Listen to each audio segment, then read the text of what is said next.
Hey, what's going on YouTube? WILDMAN back in the gym here, and on today's episode you can see that I'm doing leg day with the axle chains back squat. It's quite a contraption I have set up there, right? So I'm going to get more into the weeds about why I'm doing this particular setup and how it actually carries over into my knee strength, which is something I've been priding myself a lot this year as I try to improve my knee strength.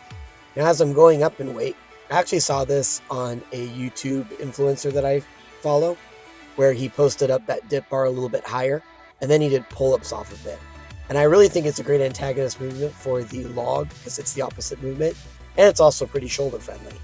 And I was doing the assault bike as well in between every single set as I was going up, which, the assault bike, it is the Satan's tricycle as they call it. It's killer on the cardiovascular system. That's going to be the strength giant set for the day as I try to pay attention because the Olympics were on and it was women's hockey and it was the United States playing, and I really wanted to keep an eye on that while also weightlifting and getting a good sweat going. Now there's two reasons why I decided to put the chains on and also switch the barbell out for an axle bar. If you recall my last video, I was really struggling to get into a more upright position on the barbell than I'm used to on the axle bar.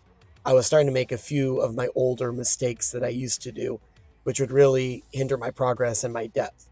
So with the axle bar, I was trying to find that sweet spot again on my back where I was able to be a little bit more upright. So that way I'm able to get the proper depth and input the most amount of power. And you're probably checking out that setup like, why did he take all that time to put all those chains on the bar? Or why don't you just add more weight to the bar? Why do you need to have chains? So I'll tell you right now, those chains that are holding the bigger chains, those are 2.5 pounds each chain. And there's two chains on either side that never decompress into the ground completely. So that makes it 10 pounds on the bar already. Then those chains are 20 pounds each with those brown, big, fat, intimidating looking chains. And they don't quite completely decompress all the way into the ground. So I'm carrying a little bit more weight. So it ended up being 50 pounds extra weight with maybe like 30 pounds of complete decompression into the ground.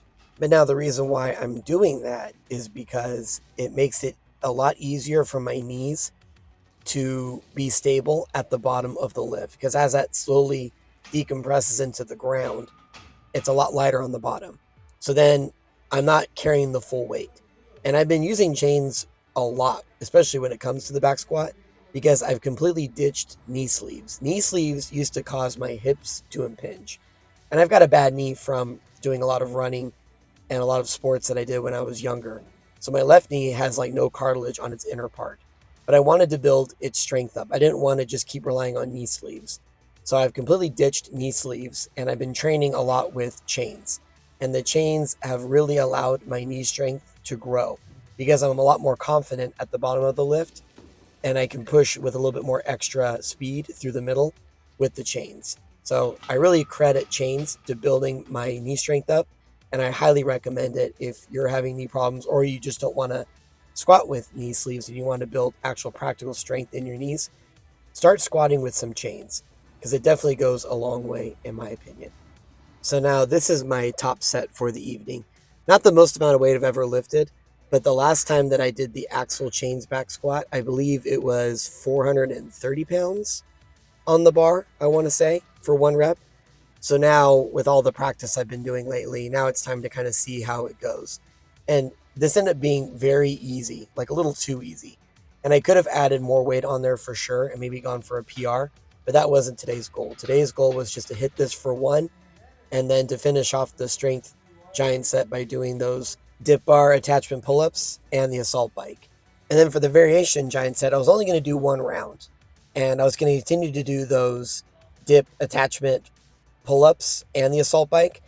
But this was the main squeeze to this right here, which was going to be taking off the chains, dropping the weight down to 350 pounds, and then just going for max reps. And the idea is now that I've lifted a lot on my back, now I'm going to try to do the volume portion and really try to just finish off the legs and the core and this movement altogether by banging out as much reps as I can.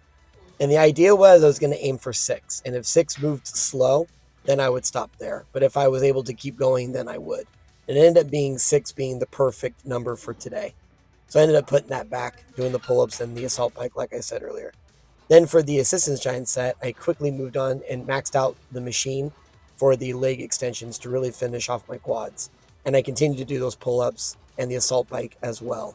And then for the accessory giant set, I was doing 3 rounds, and I was doing some rope supination curls because I did a lot of bicep pulling last time. So I'm trying to work the biceps in a different fashion. This is one of my favorite exercises to do for the biceps. And then I moved on to face pulls because you know me in face pulls. I always love that my shirt, you can always see like the muscles working it through the shirt and its wavy movement there. That's pretty cool that it does that. And then I ended up by doing a really long rowing session just to kind of finish off my legs and my back since they were the ones that were taking the brunt this entire workout. And that was the entire workout for the day. I really appreciate everybody stopping by and hope you all learned something new. See you next time. Thanks.